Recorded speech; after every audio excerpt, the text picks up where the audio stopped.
My sister didn't even wait for the candles. She stood up at Grandma's birthday dinner, lifted her glass and announced, "This family is honestly embarrassed to have you share our name." 30 relatives froze. Mom nodded. Dad curled his lips, proud of her for saying what they never dared to. I didn't lash out. I didn't cry. I just sat there beneath the string lights, the quiet one they thought would stay quiet forever. But before anyone could take another bite, Grandma pushed back her chair and rose to her feet, and what she said next didn't just silence the table. It changed everything. My name is Lillian Harper, and if there's one thing I learned early, it's how to swallow disappointment without letting it show on my face. In some families, being the oldest means you're the steady one, the reliable one. In mine, it meant standing just far enough behind my younger sister Ariana so the spotlight could hit her cleanly every single time. Ariana is 2 years younger than me, my sister, my mirror opposite. Where I grew into quiet focus, she grew into applause. She had this effortless way of making adults lean in, laugh louder, brag on her behalf. Our parents, Jennifer and Richard, treated her like some walking prophecy. She's going to take the Harper legacy to the next level, they'd say. They never said that about me, not once. I didn't resent her at first. I just faded. I still remember being 11, clutching the results of a statewide math competition. Dad skimmed the paper for less than a second before turning to Ariana, who was showing him how she'd taped glitter to her sneakers. He told her she was creative. He told me not to brag. That was the rhythm of our household. She dazzled, I delivered. She sparkled, I stabilized. The only person who broke that rhythm was my grandmother, Evelyn. To everyone else, she was the founder of our family business, the woman whose name still hung on office plaques.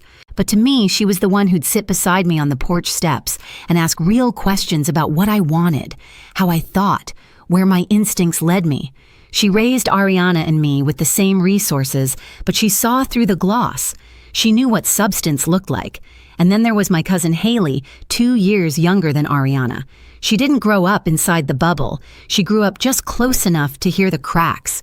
From middle school onward, whenever a family gathering went wrong, she'd quietly drift toward me afterward and whisper, "You saw that too, right?" Haley became my unofficial witness of favoritism, of tiny humiliations, of the way Ariana's voice always seemed to drown out mine. By the time I went off to college, I'd perfected the art of being the dependable background character. I took scholarships, worked night shifts, paid my own bills. I entered the finance world because numbers didn't interrupt me or talk over me. They just told the truth. And I built a life in Charlotte far away from Harper expectations. But distance doesn't erase patterns. Every holiday, every gathering, every call home turned into an accidental stage for Ariana. One day when I'm running the company, she'd say as if it were hereditary. Mom encouraged it, Dad echoed it, and I learned to let their certainty wash over me without reacting. 6 weeks before Grandma's birthday, the invitations went out. A simple cream card for me. A full photo shoot announcement for Ariana captioned Future CEO Era. Family members flooded her comments. Mine ignored, same as always. Then Mom sent a text that snapped something small but important inside me. Please behave at the party. As if existing quietly wasn't something I'd already mastered. 6 weeks before Grandma's birthday, the entire Harper family seemed to shift into performance mode. The group chat that usually sat silent for months suddenly lit up like a switchboard.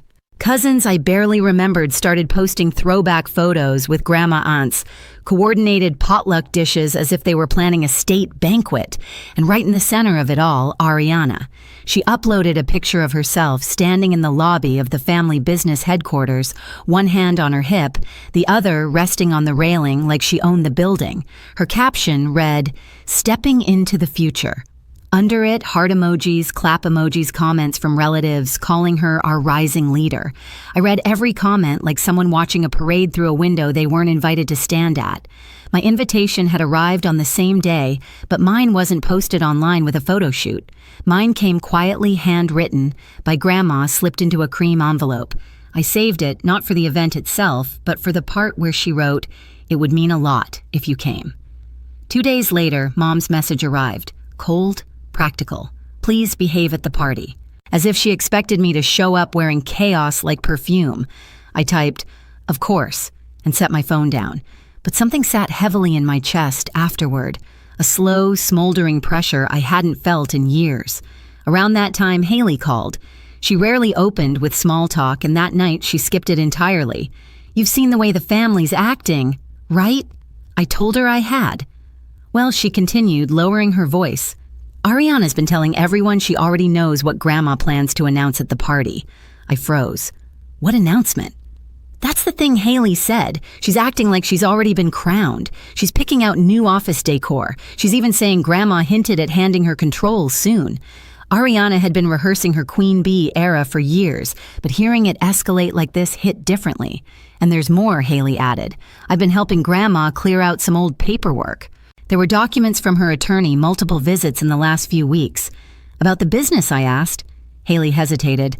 "I can't say for sure. She didn't let me see the details. But Lillian, something is happening." Grandma had built everything from nothing. She was sharp, shrewd, and still fully capable of making decisions, but she was also guarded, especially where the business was concerned.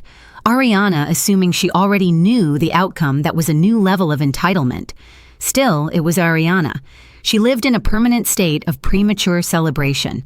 As the party approached, tension built inside me in small, invisible ways, the way relatives asked me if I was doing okay with a tone that suggested they already knew I wouldn't like what was coming. The way Dad mentioned offhandedly, "This birthday will be special," with a proud glance toward Ariana. The way Mom reminded me twice in the same week to look presentable. By the time the day finally arrived, something in my chest felt taut, like a string pulled so tight one more tug might snap it. And as I parked near Grandma's house that evening, watching Ariana pose for photos at the entrance, as if she were hosting the event, that string pulled just a little tighter. By the time I stepped into Grandma Evelyn's backyard that evening, the celebration had already taken on the flavor of a coronation. White lanterns floated above the tables. The smell of grilled vegetables and rosemary chicken drifted through the air. Laughter rose in waves, too loud, too bright, all circling around one person. Ariana, she floated from group to group, greeting relatives with air kisses, tossing her hair, just enough to catch the lights. Every time someone said future legacy or next in line, she beamed like she'd rehearsed the moment. Dad walked 2 steps behind her, proud and easy, while Mom adjusted Ariana's necklace like she was sending her out on stage. And me, I slipped quietly into a seat at the far end of the long table. I wasn't avoiding them. I was giving them exactly what they'd trained me to be: background noise. Dinner started with clinks of silverware and soft conversation, the kind that feels polite enough to hide the undercurrent beneath it. I answered questions if someone asked. If they didn't, I let myself fade. It was easier than fighting for a voice no one wanted to hear. When dessert arrived, Grandma's favorite lemon cake, someone dimmed the lights and relatives gathered around to sing. Ariana stood near the head of the table, positioning herself directly beside Grandma, as though she belonged there more than anyone else. The singing ended. The candles flickered. Grandma smiled in the gentle way she always did. And that's when it happened. Ariana lifted her glass. Her smile sharpened into something that glittered cold under the lights. "Before Grandma makes her big announcement tonight," she said, "I just want to say something to the family." My stomach tightened. She turned to me, eyes narrowing with that sweet, polished cruelty she'd perfected over the years. "This family," she said, voice steady and loud enough for every forks and knife to freeze, "is honestly embarrassed to have you share the Harper name." A soft, stunned silence rippled across the table. Mom nodded, not hesitantly, confidently, like she'd been waiting for someone to finally say it out loud. Dad curled his lips into that familiar expression he used whenever he agreed, but didn't want to speak the agreement himself. For a moment, the world narrowed to the clink of ice in nearby glasses, the smell of lemon frosting the burn behind my eyes. I lifted my wine more for something solid to hold than anything else. I didn't respond. I didn't flinch. I just sat there beneath the string lights, letting the humiliation settle into my chest, like a weight I'd carried my whole life. But something inside me shifted quiet, small but powerful. Not anger, not sadness. Something steadier. Resolve. Because in the seconds after Ariana's words echoed through the backyard, I noticed something no one else seemed to see. Grandma Evelyn, sitting in her wicker chair, had stopped smiling. Her hand rested beside her untouched glass. Her gaze was fixed on Ariana, not with pride, but with an expression I hadn't seen since childhood. a warning. And in that moment, for the first time all evening, I felt the string inside me loosen, not because I was breaking, but because someone else had finally reached their limit first. For a moment, no one moved. The backyard hung in a strange kind of silence, the kind where even the night insects seemed to pause waiting. The candles on Grandma's cake flickered against the soft breeze, and every pair of eyes at the table bounced between me and Ariana, hungry for whatever reaction they assumed I'd finally break into. But I didn't move. I didn't give them the scene they wanted. Instead, the first sound that cut through the air was the slow scrape of wood against stone. Grandma Evelyn pushed back her chair, not abruptly, not shakily, deliberately, like a judge rising to deliver a verdict. She smoothed the blanket across her lap, touched the pearl pendant at her throat, and only then looked toward Ariana. The tension snapped like a taut thread. Ariana blinked, confused for half a second, then flashed a smile, bright, eager, desperate to pretend she still controlled the moment. "Grandma," she said, stepping closer, "I wasn't finished yet. I just thought, before your announcement." Grandma lifted one hand. Ariana's voice died. The entire table stilled. When Grandma spoke, her voice wasn't loud, but it carried in a way that settled over everyone, firm and unshakable. "Ariana," she said, "sit down." A chorus of startled glances darted across the table. Grandma had never used that tone with Ariana in her entire life. My sister laughed lightly, fake nervous. "Grandma, I was just—" "Sit," Grandma repeated down. The second command landed like a stone tossed into a still pond. A few cousins exchanged looks. Mom lowered her glass, Dad straightened in his seat, and Ariana, my polished perfect sister, hesitated long enough for panic to flicker across her face. She sat. Grandma's eyes swept across the table until they found me. Something eased in her expression, then hardened again as she straightened her spine. "I've heard enough tonight," she said, "and more than enough over the last few years." Her gaze returned to Ariana. "And I will not allow cruelty to be passed off as confidence." Mom opened her mouth. "Mother, that's not what this is." Grandma cut her off with a sharp glance. "Jennifer, stop protecting what you refuse to correct." Mom froze, lips parted, stunned into silence. Dad looked like he wanted to shrink into his chair. Grandma's hand closed gently around the back of her chair, and she took in the entire table of relatives, her voice steady and cold. "Before this evening goes any further, I have something to say, and I expect every person here to hear it clearly." No one breathed. Even the caterers behind the tent stopped moving. Grandma cleared her throat, and with the same measured calm she used to walk into boardrooms decades ago, she delivered the sentence that detonated the entire night. "As of yesterday afternoon, the controlling interest of the Harper family business belongs to Lillian." The world seemed to tilt. My wine glass wobbled slightly in my hand. Someone at the far end of the table gasped. Another dropped a fork onto their plate with a sharp clatter. One of my uncles muttered something under his breath like a stunned prayer. But it was Ariana's reaction I'll remember forever. Her face already tight with strain, drained of every trace of color. She looked like the breath had been punched clean out of her. "What?" she whispered. Grandma didn't blink. "You heard me." Ariana shook her head fast, frantic. "No, that's not possible." "You told me I told you," Grandma interrupted. "That legacy is earned, not handed to the loudest child." Dad pushed back his chair abruptly. "Mother, be reasonable. Ariana has been performing. Grandma snapped. "And the two are not the same." Mom rose to her feet, face flushed with disbelief. "This can't be legal. You can't just—" "It is legal," Grandma said calmly. "The documents are signed, filed, final." She turned to the group. "The transfer is irrevocable." Every word landed like a hammer. Ariana gripped the edge of the table. No, this isn't what announcement were you even planning to make. That's what you wanted tonight to be. You said I planned. Grandma said to celebrate my 8 decades of life with the people I love. But then you created a moment of such profound humiliation for your sister that it made my decision clearer than ever. Ariana stared at her eyes filling with fear, the first real fear I'd ever seen on her. "This isn't fair," she whispered.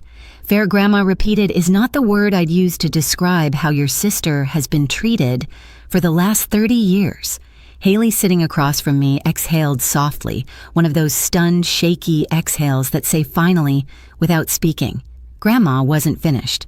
In addition to the business, she continued the Raleigh house, the lake house, and the beach condo have also been transferred to Lillian. Mom's jaw dropped. Dad's knuckles turned white on the table edge. Ariana let out a sound halfway between a choke and a cry. You gave her everything, Ariana demanded, voice climbing in pitch. Everything. Grandma looked at her without sympathy. Everything you assumed would be yours because you were treated as untouchable. Ariana pushed to her feet. I worked for this family. I've put in years. Showing up to take photos is not the same as working. Grandma said, your cousin Haley has done more meaningful labor in a single internship than you have in your entire tenure. Haley's eyes widened. She hadn't expected to be called out either. Grandma continued, unwavering. And as of this week, your father and mother are removed from the advisory board. Mom's hand flew to her chest. Mother, Dad sputtered. You can't. I can, she said. And I have. Ariana sank back into her chair, shaking. For the first time, she looked small, really small. The relatives sat there in stunned silence, unsure where to look, unsure what side to take. Everything they'd believed about the Harper family hierarchy had just been crushed beneath Grandma's calm, decisive voice. Then Grandma turned toward me, and her voice softened in a way that made my throat ache. Lillian, she said, you are the only one who has ever valued what this family was built on: work integrity discipline. You never demanded attention or assumed power. You earned it. Quietly. Consistently. I swallowed hard. She stepped closer, resting a hand on the back of my chair. You deserve the seat everyone else tried to deny you. Ariana let out a quiet, broken sob. Mom whispered, this will tear the family apart. No. Grandma said, cruelty already did that. Tonight simply reveals it.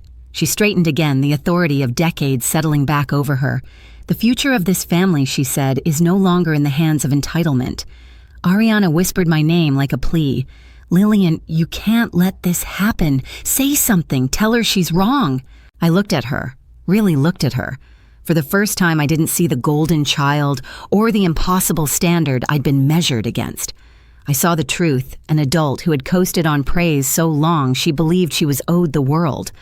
I'm not the one who created this moment, I said quietly. You did.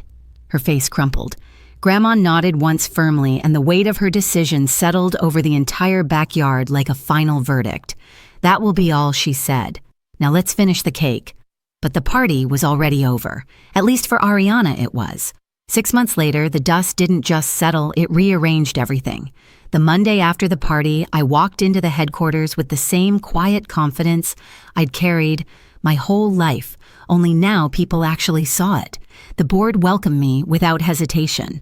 By the end of the week, Ariana's office was cleared out. By the end of the month, her name disappeared from internal reports altogether.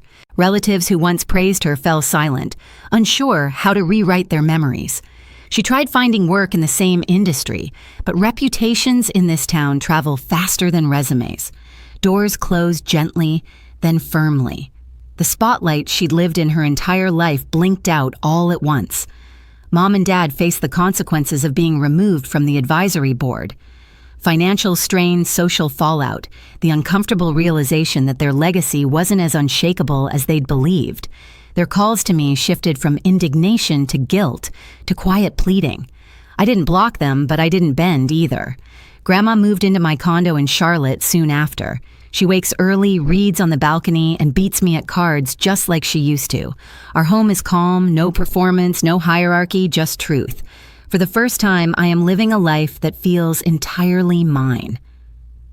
Some people say family is forever, but I've learned that only the parts built on respect truly last. I spent years shrinking myself to keep the peace, years believing silence was the safest place to stand. But standing up for my own worth didn't break this family. It revealed what was already broken. Now, the legacy I carry isn't about property or titles. It's about finally breathing without permission, finally taking up the space I earned, and finally understanding that blood means nothing without dignity. And if you've ever been the overlooked one, the quiet one, the forgotten one in your own family, trust me, you're not alone. Tell me where you're watching from and share your story below. And if this one resonated, make sure you subscribe for the next chapter.